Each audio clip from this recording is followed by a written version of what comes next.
Welcome to Illuminati Coast to Coast, and tonight I'm going to interview the world famous Dr. Christopher Hyatt. Dr. Hyatt has published 25 books, CDs and DVDs. He has had his works and books translated into 5 languages, bestseller in Germany. He has 2 master's degrees in experimental psychology and physiology. He has 2 PhDs, clinical psychology and human behavior.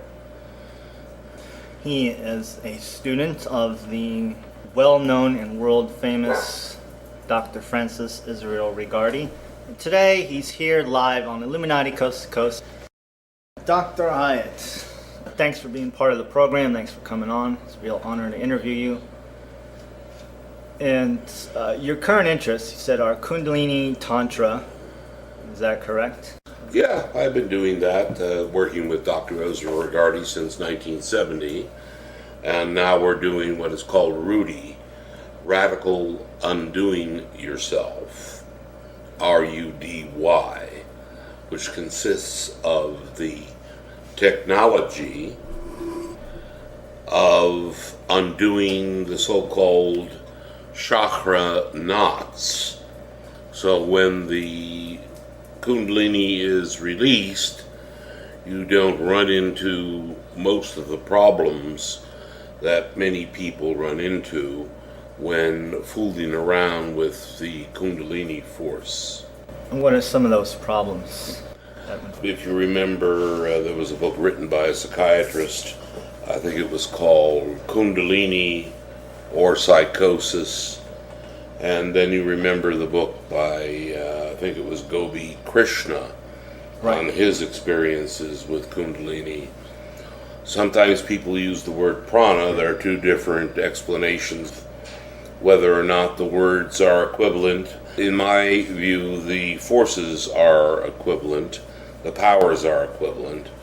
These are empirical, measurable forces and powers. In other words, the latest research has shown that each chakra has specific brain areas that light up when right, they are stimulated. So we're not dealing with unknowables such as angels, demons, etc. Okay, and that's what you're focusing on right now with your work, your DVDs and the books you're working on presently? That is correct.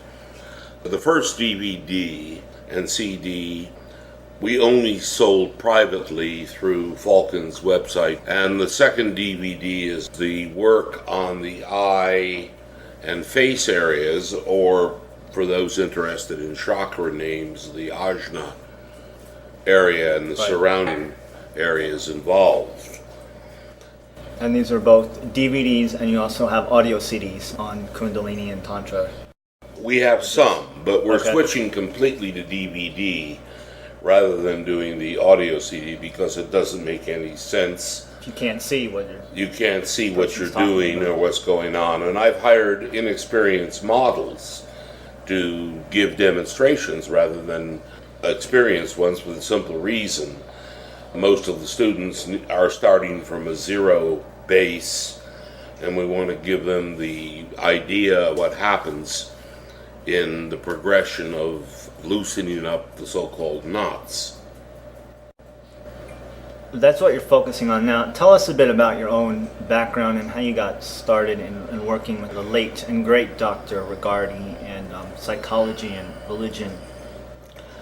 Well, my first experience with the Golden Dawn was, I believe, sometime in 63, 64, when I hired a babysitter for my first alleged child, and she was a member of the Golden Dawn, and she introduced me into the rituals of the Golden Dawn and the Tarot.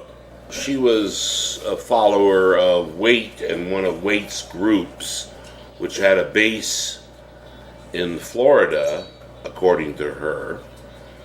She was highly Christian, And she had a secret temple which she showed us, where she had hand-drawn tarot cards, all kinds of booklets. That's what they were, primarily those little blue booklets we used pamphlets. to write. Yeah. Okay. That we worked with in grammar school and high school, which contained all the rituals and much of the magic of the Golden Dawn. And from there, I continued on working with her for a time.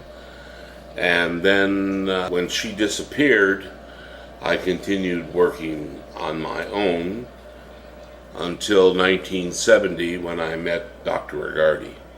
And I worked with him until his death in 1985. Your work with him was mostly in psychology. Dr. Rigardi, for those of you who don't know, held a PhD in, clinical psychology? He held a PhD, but he never used it because it was from a non-accredited university. He primarily used his doctorate of chiropractic, DC, because that was an accredited, accepted doctorate degree. Here in the United States. Here in the United States. He got his PhD from where? He got his PhD from one of the, at that time, schools in the United States that was attempting accreditation, but never made it. So he rarely ever used his PhD. But he did the work for it, nonetheless. He did the work for it, nonetheless, yeah. Dissertations. Right. And he was a practicing Reichian therapist. That was the guise upon which he worked, yes. Okay. Because it would be difficult to put an ad in the yellow pages. Well, I'm a kundalini magician and wouldn't mystic. fly too well. That way he got enough patients, since he was a licensed chiropractor, to earn a living. However, within his regular practice, there was a secret internal practice which consisted of a number of students who were taught some of the ancient techniques of kundalini, which in fact, in my view, after years of study, this is where Reich got his idea of orgone, universal energy, which Right. of course is ancient, Right. and the methodology for what he called orgone therapy or vegetotherapy or Reichian therapy, as it's now called. In fact, in my view, and also in Rigardi's view, most of the stuff was lifted from the Hindus and Buddhists who came to Europe during the time that he was there. The Theosophical Society, and they brought all of that to Europe. And when the Buddhists came, and it sounds to me like it's just Western occultism borrowed from Hindu philosophy and Hindu Tantra. We just took what we wanted and recycled it and borrowed it. That's true, and whether there really is a Western tradition would depend on how you want to trace that from the Greeks or from the Egyptians. But if you look closely at that, where were they? Where was their geography compared to what we call today a Western tradition? It was most everything came from that region, the Middle East, the Egyptians. The Celtic groups claim that there was a separate tradition, which I have no doubt there was. Right. But even there, when they were looking for the original Aryans, where did they send the expeditions to? Not to New York and not to Norway. They sent them where?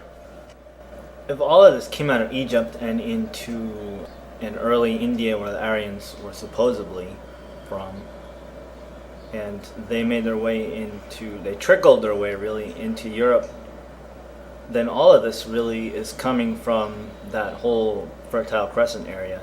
The basket of the world. The basket of the world, basically. So you worked with Dr. Rigardi in what capacity? Mostly in psychology and in Tantra? Is that what you guys focused on? Or?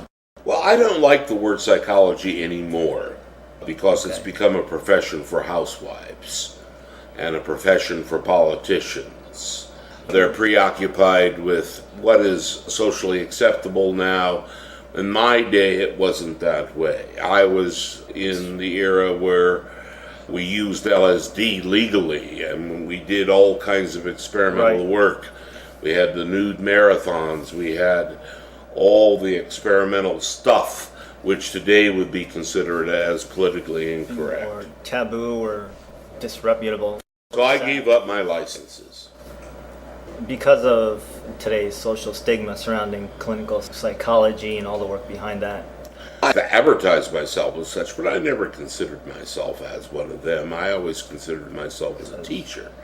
I was never really interested in somebody who had a problem with their husband or wife. Clinical therapy, that was... It was boring. It's nonsense. It's like being a babysitter at a psychotic camp. I mean, it never really turned me on. But that's the way one had to earn a living.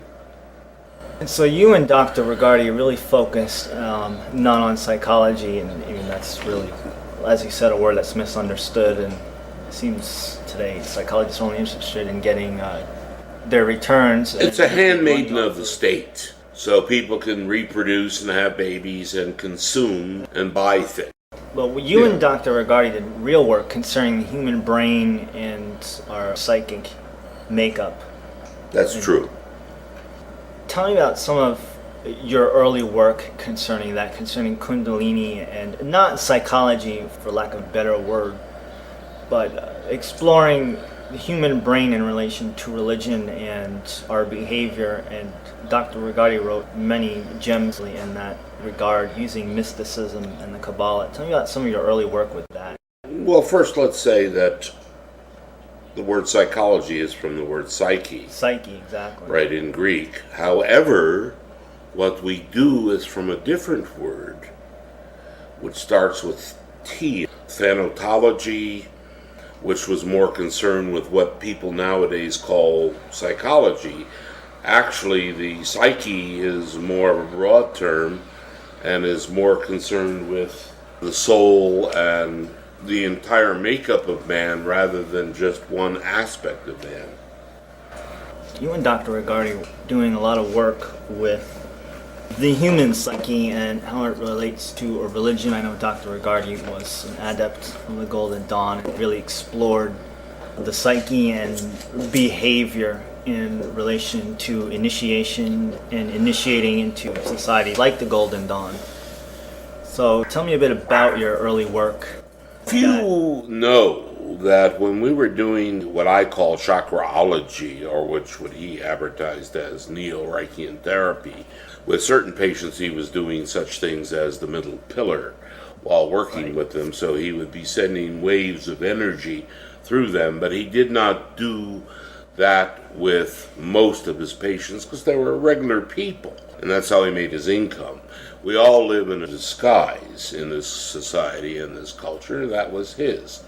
He acted as if, and he was a licensed chiropractor who was an expert in the body therapies, but with his more sublime clients, he would do all kinds of other things. He would actually work with them with the system of mysticism and Kabbalah and, as I said, the middle pillar exercises. How did you learn from him? Well, the only way to learn is to go through it. And that was his demand. You had to go through it personally.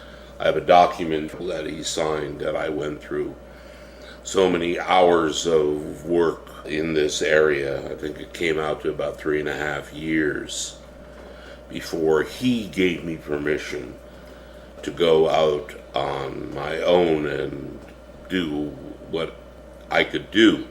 Because unlike today, similar to Zen, you have to go through the process yourself before you are allowed to do anything. Today, people pick up books and they show off what they read or what they didn't read, and they believe their legends in their own mind, to borrow from Clint Eastwood's movie. Exactly, and they attach delusions of grandeur and illusionary degrees to make themselves feel better. Brought up Zen, and I sat with some Zen monks for a while, and they would not even accept you until you had gone through a certain amount of training, and then after that they would not permit you to teach until there was a specific, we'll call it, for lack of better words, psychic religious transmission that they gave to you specifically. That's exactly true. One of Dr. Rigardi's dearest friends, who I spend time with, whose first name was Henry, he's now gone, was a official Zen master, and I met him and his students, and in fact we traveled, Rigardi and I and one of his students, to Hawaii. She was from Switzerland, and she's still alive, so I won't mention her first name, but she was a Zen student of Henry's and in training.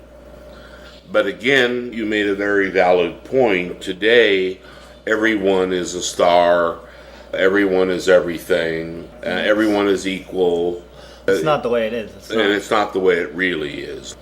I was not allowed to practice the secret material that he taught me until I reached a certain level of experience within that he could measure by his standards, and then he allowed me to do so.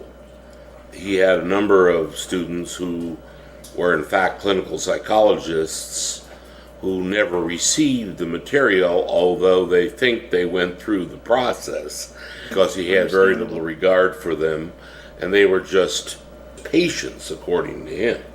And there's a big difference between that and actually learning from a teacher and doing, and it is work, but not work in the meaning that get up 9 to 5. It's also, for lack of better terms, play in a sense. I believe that the Hindu term for that is lila, or L-I-L-A, divine dance or divine play. I'm not sure how exactly that translates. If you're doing it honestly, I believe that it's not work, in the sense of the term. So what you did really was work, but it's something you enjoyed, obviously. Well, I enjoyed and suffered through, because the word play in this culture tends to give the idea of purely fun and pleasure.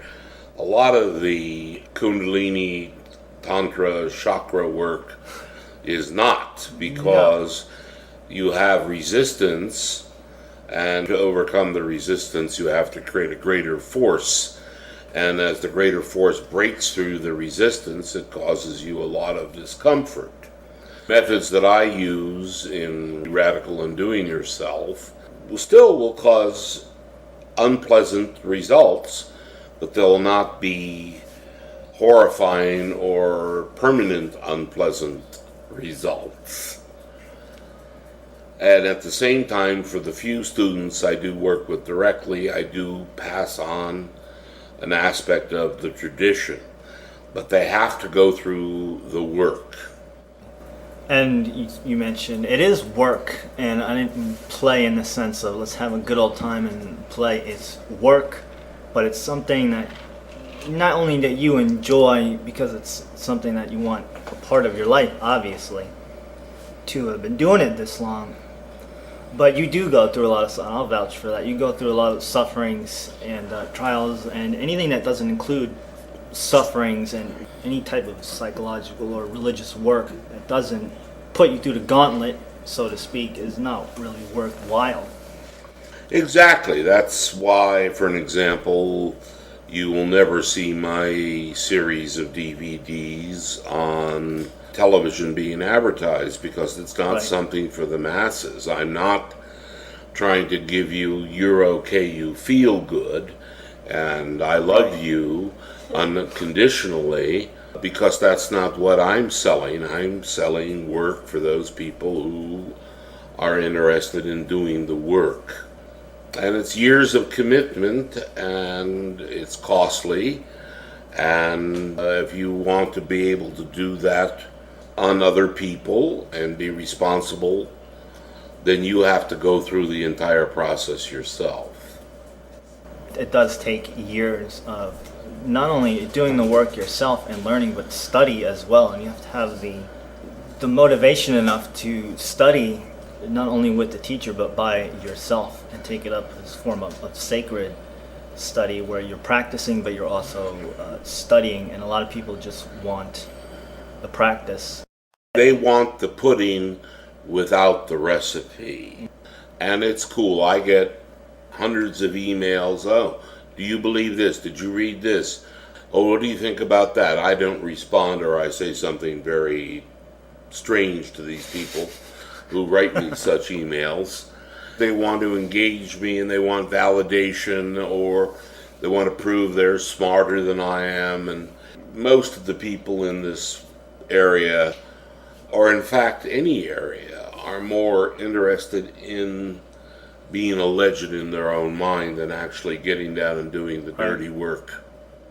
Or a legend in whatever field or genre of religion, not just the occult, but whatever religious group they're working with.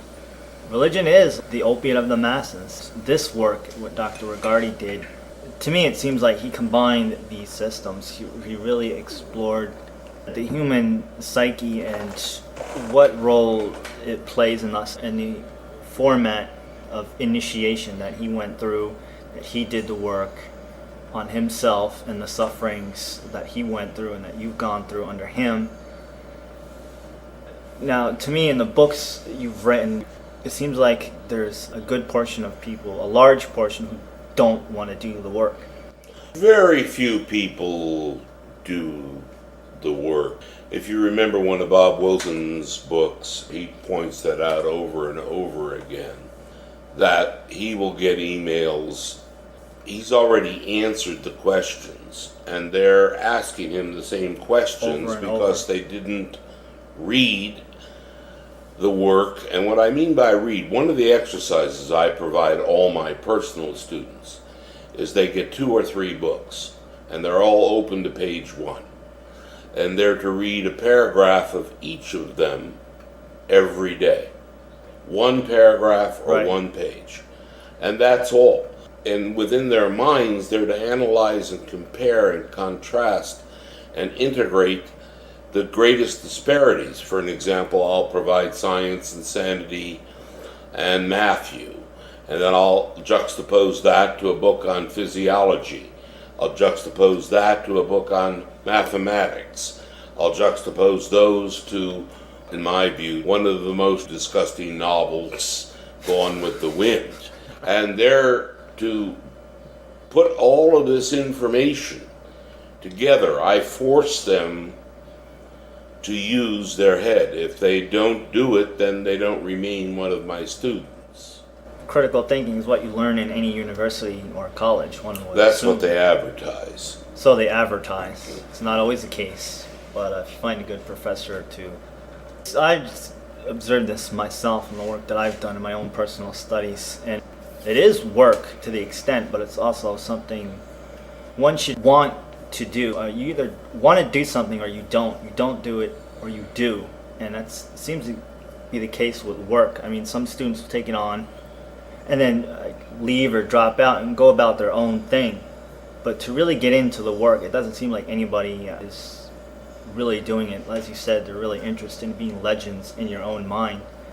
They're interested in feeling good for a moment. They buy a program and they'll listen to it and they'll feel good, and that's cool.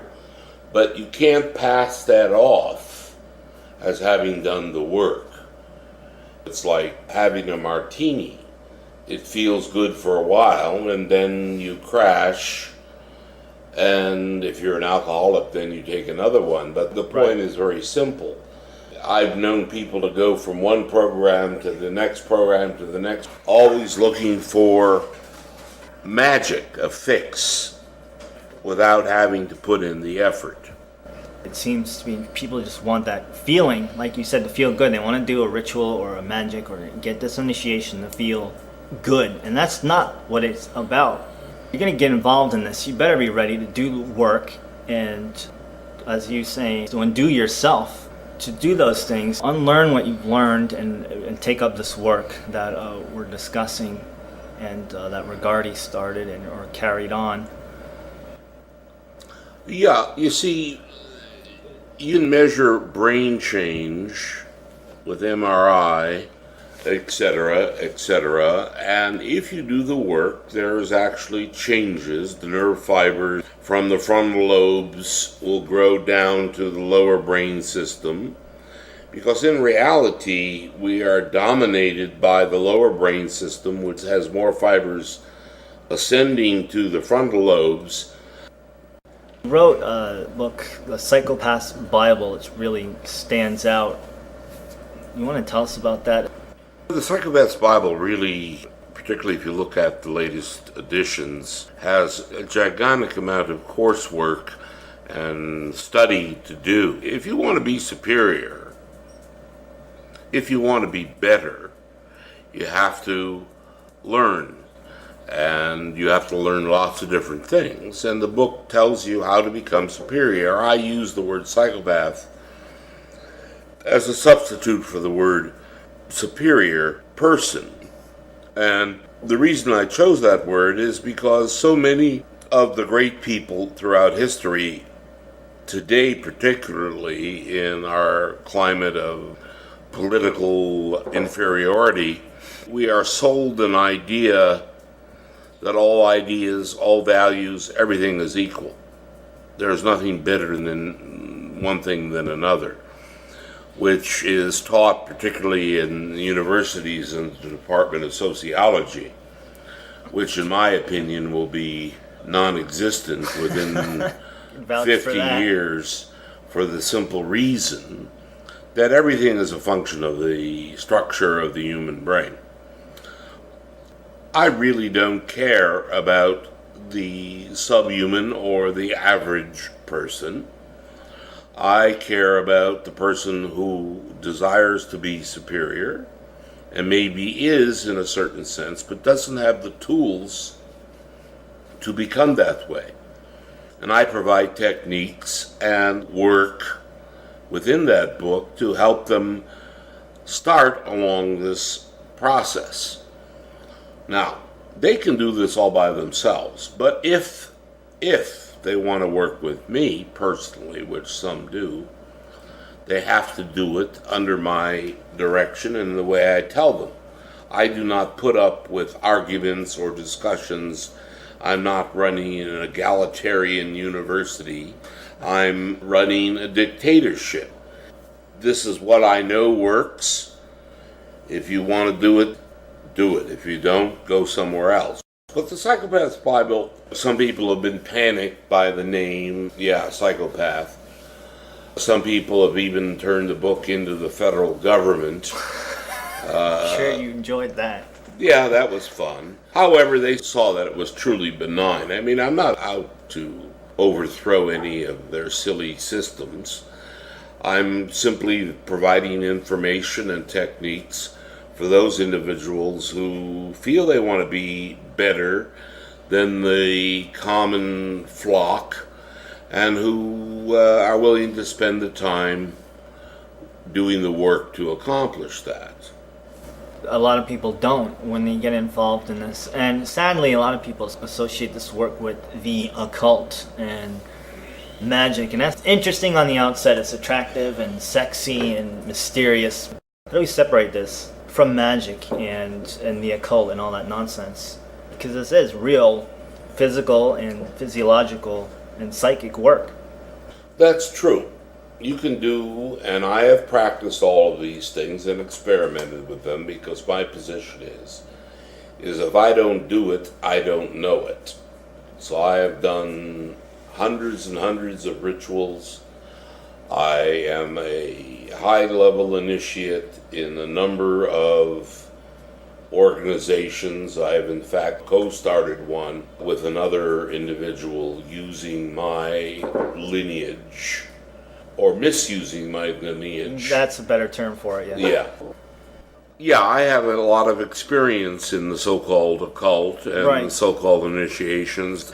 It's a peak experience to be initiated, but a peak experience does not make a day, and it doesn't make a permanent change in your fundamental makeup. It may make a change, like a small imprint. Yeah, that's all. And I've officiated at numerous initiations and have been through so many myself I hate to even remember them.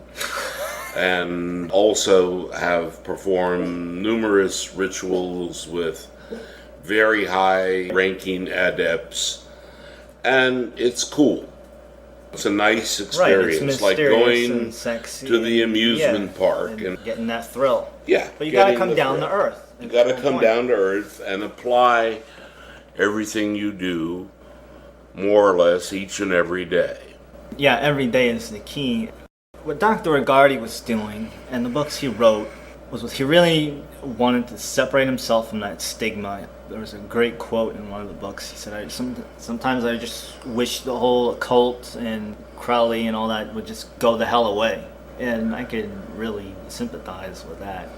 Yeah, we had a box of letters, a gigantic box of letters, and we were going to do a book called Liber Nuts, the Book of Nuts. It would have been fascinating to do it, but even though legally the letters belonged to him, because they were sent to him, we could not, according to our lawyers, publish the book without being open to tremendous litigation. So we didn't, and after his death I destroyed the entire collection of thousands of letters Sure, they from were fruitcakes. And I always say in any interview I do, don't write me an email and ask me for the secret name of your angel. I mean, pretty sad. please. Is there a real need to filter all that out, all the occult and all that, schlemiel of magic, or does it hold any value whatsoever? As a peak experience, yes. A But that's all. religion, an initiation has a peak experience value, and that's good to have. But if you take it too seriously or you take it too personally, you're going to simply be, again, a legend in your own mind. It's not going to make a major change in your life, as a rule. A few people that has, but well, how has it? After the initiation, they went off and they worked their butt off. That mystic experience that many of these adepti throughout the ages have verified under their own systems and within systems, they've had that peak experience and gone on to do the work. Though it seems to me that the addiction of getting that experience has really made the whole thing a big giant rot, a corpse. It's a collector of dust. It collects much dust, but every once in a while you'll find a particle here or there that is of true value, who our culture and society, and I use those as catchphrases, have rejected. There's no place for this person in the normal world. And what you do, much like what Rigardi did, is you get a profession so you can make an income, and then you continue on doing your work. But these people are few and far between. Very few and far between. And you keep on doing your research. There's a number of people I have met over how many years, say from the mid-60s to now, 40-some years. But the number compared to the overall number of people who are interested is less than 1%. Well, Rajneesh said in a major lecture he gave, 5% of you here are Right. worth something. 95% of you here are to support the 5% who are worth something. However, everyone in the audience thought they were in the 5%. Everybody thought they were in 5%. Right. I was listening to a lecture by Robert Anton Wilson the other day. He said there was a story, I think he was talking about Rajneesh. That one day he said, well, I'm going to get all my disciples to wear orange. And that worked. He said, everybody's who wants this holy secret, my holy teaching, must wear orange. So they did that. He said, okay. And Dr. Wilson said 5 years later, he came back and said, now I want you all to wear purple. And they all changed from orange to purple. And he said, well, hot damn. 5 years later, he came back and he said, I want you all to buy me Rolls Royces. And he's got a dozen of them. And that really seems to be fitting in this realm of work. You're either doing the work or you're not. You either master yourself or you don't. And it is 1%. But why do you think that is? I think it's Failure. brain damage. Brain damage. Those of us who are in the work are brain damaged in a different way than the average Right. person. And that's why I said somewhere, and people flipped out, is that I'm all for brain damage. Because if normality is what it's supposed to be, according to them, I'd rather be brain damaged. And I am, no question about it. Aren't we all? Many people have said I'm brain damaged. I must be doing something right. And you've had countless people say countless devious and dastardly things about you.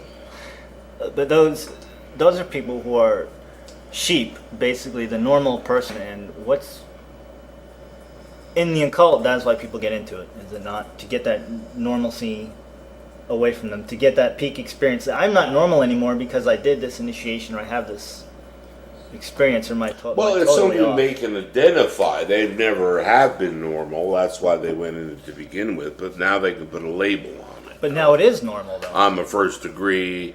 Well, it's normal within that group who are interested in that. For example, the group of born-agains, that's a separate group, and they have leaders, and these people are the top of their so-called spiritual hierarchy, and they're in charge, and they have a closer connection to the insights and the future of the universe and the human race. But it's always in nature there's a hierarchy. No matter whether you're Karl Marx or Adolf Hitler, there's always a hierarchy, and you could go through all the teachings you wish. And nature is smart enough not to make everything the same. Because just in case there is a calamity, there has to be enough variance within any system for a part of that system to survive.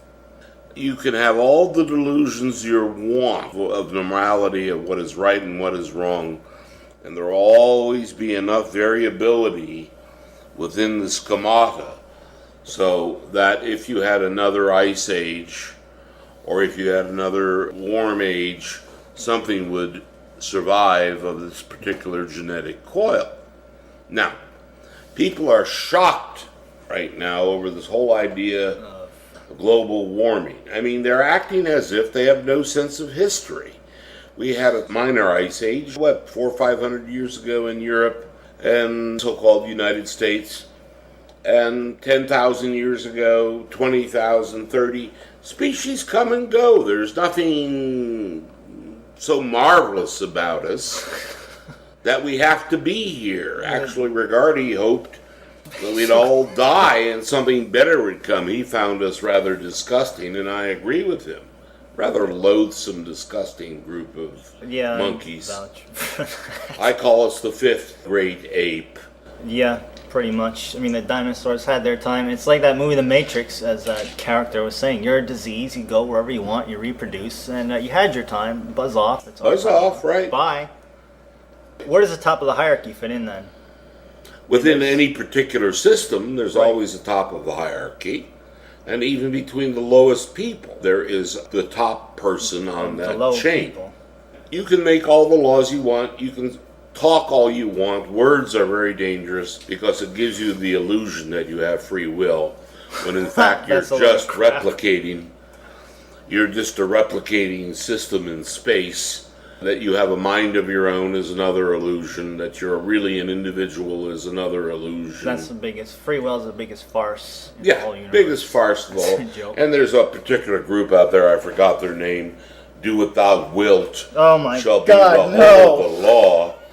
I would simply translate it. Do what you must is what happens. I find them disgusting. I too was once a member just to learn more about them. But I'm going to throw up real quick. No, please, dear. We don't have a mop handy.